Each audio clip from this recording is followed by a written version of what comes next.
भारत सेवा संघ के अध्यक्ष, महासचिव, उपस्थित सभी सन्यासियों के श्री चरणों में मैं प्रणाम कर मेरी बात की शुरुआत करना चाहता हूं। आज मेरे लिए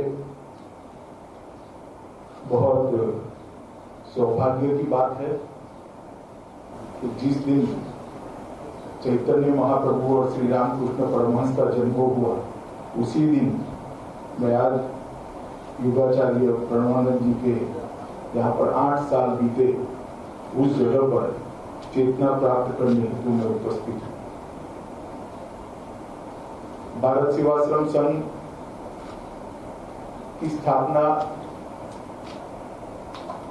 प्रणवानंद जी ने उस समय करी जब इसकी सबसे ज्यादा जरूरत देश को थी, देश की जनता को थी।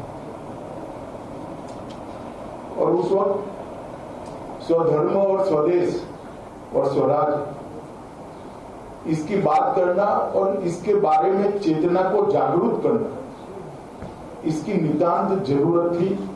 तब स्वामी प्रणवानंद जी ने भारत सेवाश्रम संघ की स्थापना की और इतने सालों तक 1917 से लेकर 2020 तक ये पूरी यात्रा जो प्रणवानंद जी के रास्ते पर चलने वाले सन्यासियों ने यहां तक ले आए हैं, उसका भारत के पुनर्निर्माण में एक बहुत बड़ा योगदान है। शायद आप लोगों को मालूम नहीं होगा, मेरे जीवन पर जो कुछ लोगों का बहुत गहरा असर है, उसमें से स्वामी गणेशानंद जो भारत सेवाश्रम के अहमदाबाद में थे, उनका बहुत गहरा असर मेरे जीवन पर भी है। उन्होंने, मैं जब युवावस्था में था तब एक सेवा कार्य के अंदर परिचय आया, आना जाना शुरू हुआ और फिर मैं बार बार भारत सेवाश्रम संघ के आश्रम रोड स्थित मंदिर के अंदर जाता था। उनके पास से मुझे प्रणवानंद जी के जीवन के बारे में, उनके उपदेश के बारे में, उन्होंने दिए हुए लक्ष्यों के बारे में ढेर सारी जानकारी मिली। तब मैं आश्चर्यचकित हो जाता था कि घोर अंधकार के युग के अंदर कोई सन्यासी इतनी स्पष्टता के साथ देश और धर्म दोनों की सेवा एक ही है, अपितु अभी देश की सेवा प्रथम कदम पर करने की जरूरत है, इतनी स्पष्टता के साथ कैसे सोच सकता है। और मैं मानता हूं कि उनके बताए हुए रास्ते पर भारत सेवाश्रम संघ ने देश भर में जो सेवा प्रकल्प किए हैं, इसके अंदर न सिर्फ प्रामाणिकता तो रही ही, परंतु इसके साथ साथ सेवा, समर्पण, त्याग, परिश्रम, इसकी पराकाष्ठा कर एक बहुत उत्कृष्ट उदाहरण सेवा कार्य करने वाले सभी संगठनों के लिए, सभी धार्मिक संगठनों के लिए भारत सेवाश्रम संघ ने प्रस्तुत किया है।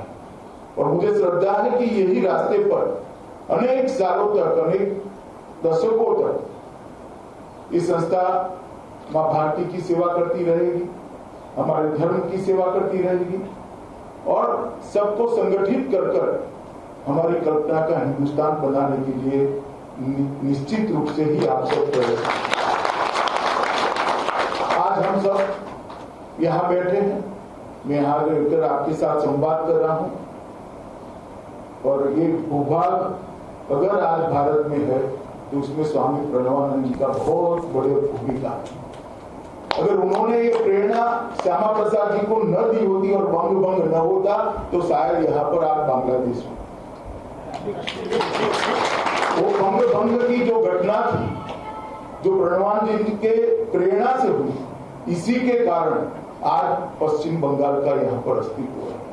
और मैं मानता हूं कि विभाजन के उस वक्त में जब बड़ी आपाधापी थी, स्थिर बुद्धि के साथ चिरकाल तक देश पर असर पहुंच सके, ऐसे देश हित के निर्णय जो हुए, इसमें श्यामा प्रसाद जी और स्वामी प्रणवानंद का बहुत बड़ा योगदान है देश हित को। और मैं आज भी मानता हूं कि इन्होंने स्वधर्म और स्वराज की जो बात करी थी वो तभी पूरी से हो सकती है जब उनकी कल्पना के भारत की हम निर्मिति करें। और आज मुझे कहने में कोई संकोच नहीं है कि नरेंद्र भाई के नेतृत्व में देश के प्रधानमंत्री जो आत्मनिर्भर भारत की बात कर रहे हैं वो उसकी दिशा में एक बहुत बड़ा कदम है। और आज भारतीय संस्कृति को, हमारे संस्कार को, हमारी जीवन परंपरा को पूरी दुनिया सम्मान के साथ देखती है, पूरी दुनिया सम्मान देती है। इस दिशा में हम काफी कुछ कर पाए।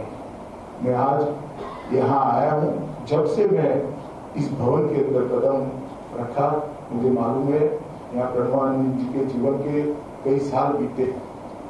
यहाँ आने के बाद चेतना और ऊर्जा प्राप्त कर मैं जा रहा हूँ और आप लोगों को विश्वास दिलाता हूँ कि चेतना और ऊर्जा निश्चित रूपे 100% देश को प्रणवानंद जी की कल्पना का देश बनाने के लिए ही काम करेगा।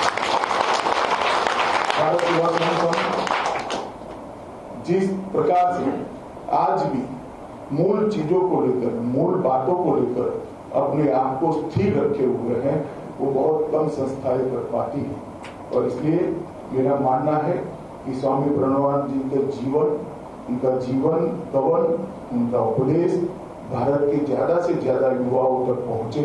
इसलिए आप सब जो सन्यासी कर रहे हैं, इसके साथ में हम सब भी क्या कर रहे हैं, कर सकते हैं। वो अगर स्वामी जी हमें जोड़ेंगे तो मुझे भी बड़ा आनंद होगा। और जितना भारत का युवा युगाचार्य प्रणवानंद जी को पढ़ेगा, उतना सारे उसके मन में से कंफ्यूजन, शंकाएं, संदेह सारी इसका निरसन होकर एक स्थिर मार्ग पर वो चलकर हमारे कल्पना के भारत का निर्माण करेगा। मैं तो आपको इतना ही कहना चाहता हूँ, मेरी पार्टी प्रणवानंद जी के उद्देश्यों को लेकर इतनी ही चिंतित है, इतनी ही कर्तृत्ववान है जितना भारत सेवा संघ है।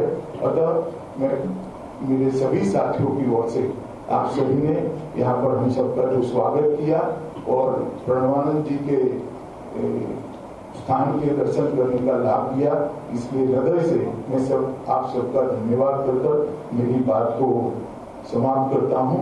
वंदे मातरम।